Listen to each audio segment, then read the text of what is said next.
ऐसा लगता है प्रधानमंत्री नरेंद्र मोदी ने अमेरिका में वोट चोरी करा दी है। आप बोलेंगे अमीश देवगन क्या बोल रहे हो?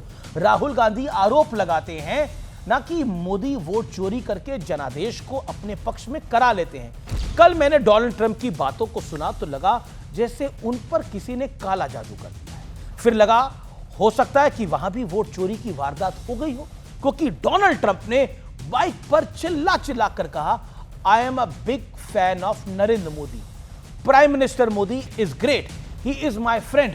वो डोनाल्ड ट्रंप ही थे जिन्होंने 30 जुलाई 2025 को भारत की अर्थव्यवस्था को डेड कहा था।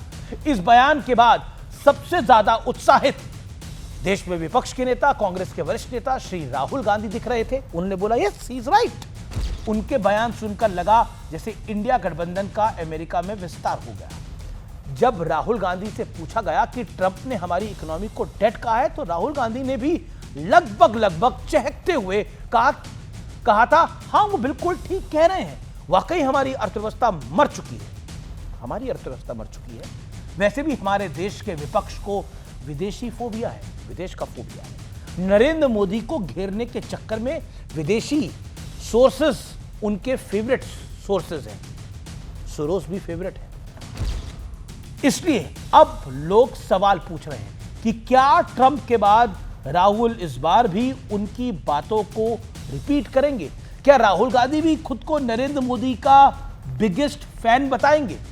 ट्रंप तो मोदी को ग्रेट मैन कह रहे हैं, वो दोस्त भी बता रहे हैं, आई लव मोदी भी कह रहे हैं। क्या राहुल गांधी भी अब मोदी को दोस्त बताने लगेंगे? सोशल मीडिया पर यह कयास इसलिए लगाए जा रहे हैं क्योंकि राहुल गांधी ट्रंप को बहुत बड़े तरीके से फॉलो करते हैं। ट्रंप ने कहा था ऑपरेशन सिंदूर के दौरान विमान गिरे, राहुल गांधी ने तुरंत उनके दावों को सच मानकर मोदी सरकार से नंबर पूछने शुरू कर दिए। कितने गिरे बताइए?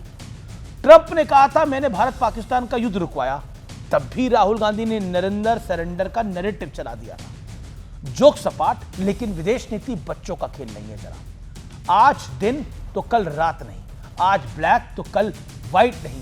विदेश नीति मंजे हुए एक्सपर्ट्स का काम होता है।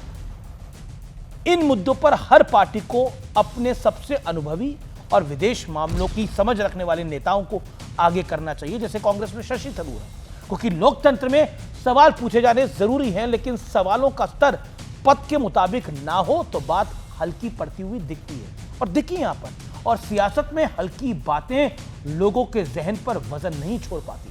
बहरहाल अमेरिका में अपनी विरासत का माई बाप तलाशने वालों को मार्को रूबियो और एस जयशंकर की जॉइंट प्रेस ब्रीफिंग को भी जरूर थोड़ी देर के लिए सुन लेना चाहिए। विपक्ष का दावा है कि प्रधानमंत्री मोदी अमेरिका के दबाव में रशिया से तेल नहीं खरीद रहे। उनकी समझ के लिए विदेश मंत्री एस जयशंकर ने साफ और स्पष्ट कहा, are interest are growing, we have very strong relations with Russia.